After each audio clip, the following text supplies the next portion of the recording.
Telinga luar merupakan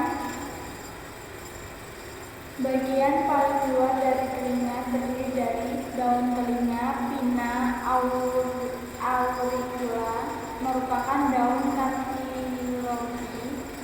Fungsinya menangkap gelombang bunyi dan menjalankannya ke kanal auditori eksternal. Lintasan sempit yang panjangnya sekitar 2,5 cm yang merentang dari auricula sampai membran timpani.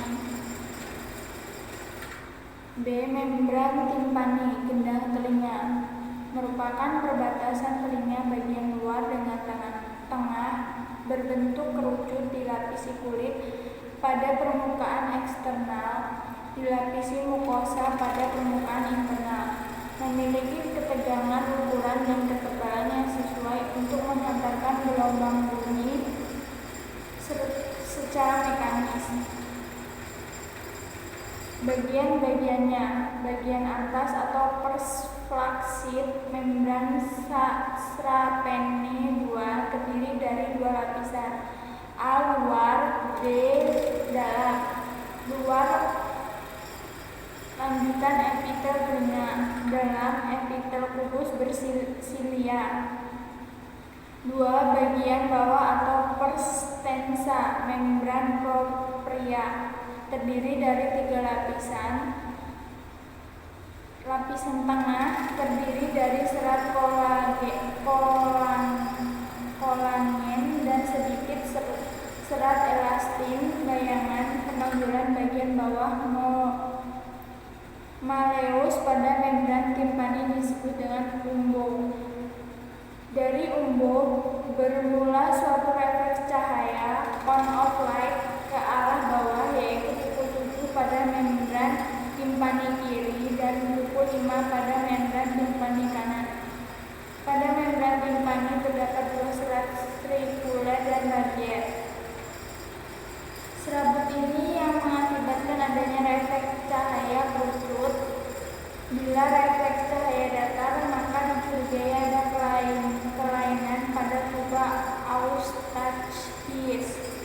Membran timpani dibagi atas 4 kuadran untuk menentukan tempat adanya perforasi.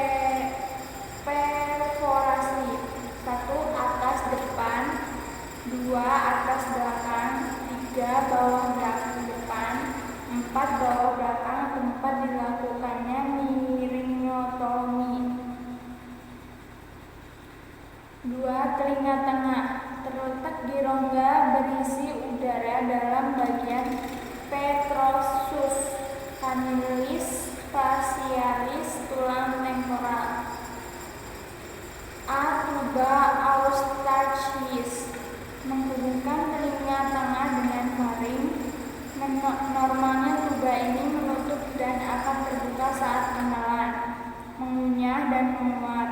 Berfungsi sebagai penyeimbang tekanan udara pada kedua sisi membran timpani. Bila tuba membuka, suara akan teredam. B. Ossicle auditory, tulang pendengaran, terdiri dari 3 tulang, yaitu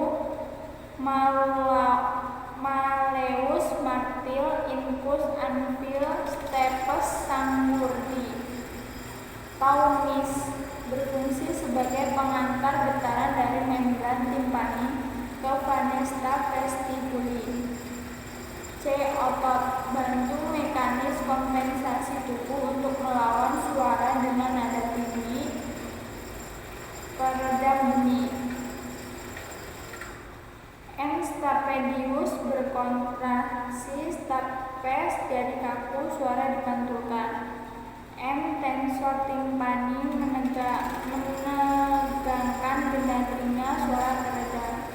3. Telinga dalam berisi cairan dan terletak dalam tulang temporal, terdiri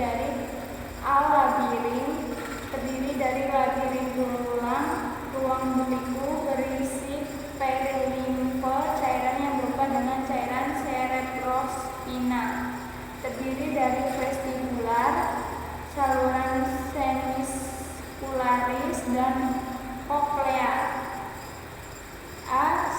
vestibular bagian sentral labirin tulang yang menghubungkan koklea dengan saluran semisirkular. B. Saluran semisirkularis. C. Semisirkular anterior, superior, dan posterior mengarah pada bidang vertikal di setiap sudut kanannya. D. Semisirkular lateral, terletak horizontal.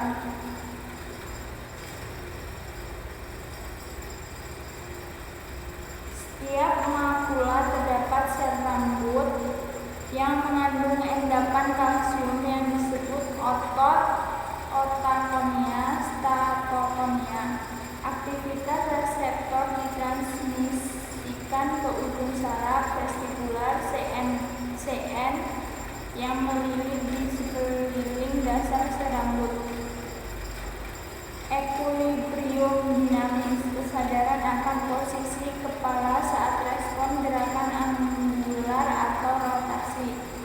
Ampula merupakan reseptor untuk equilibrium dinamis. Tiap saluran semisirkularis mengandung suatu bidang pembesar ampula yang berisi krista, terdiri dari sel penunjang dan sel rambut menonjol yang membentuk lapisan gelatin disebut pupula.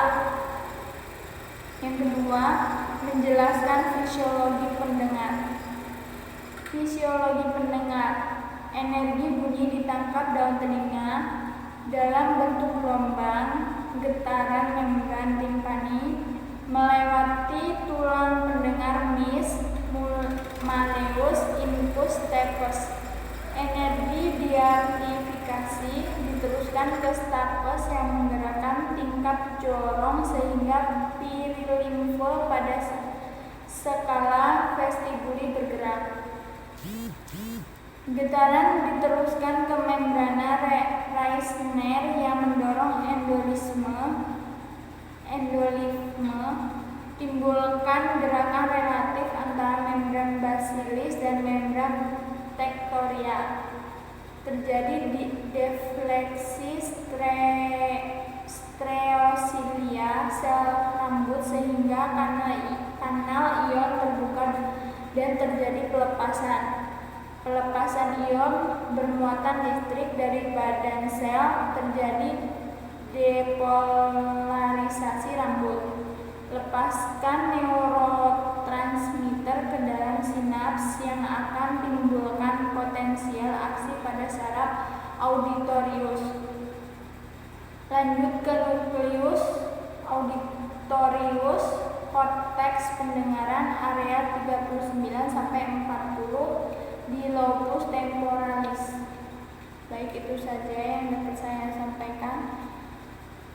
Saya akhiri. Wassalamualaikum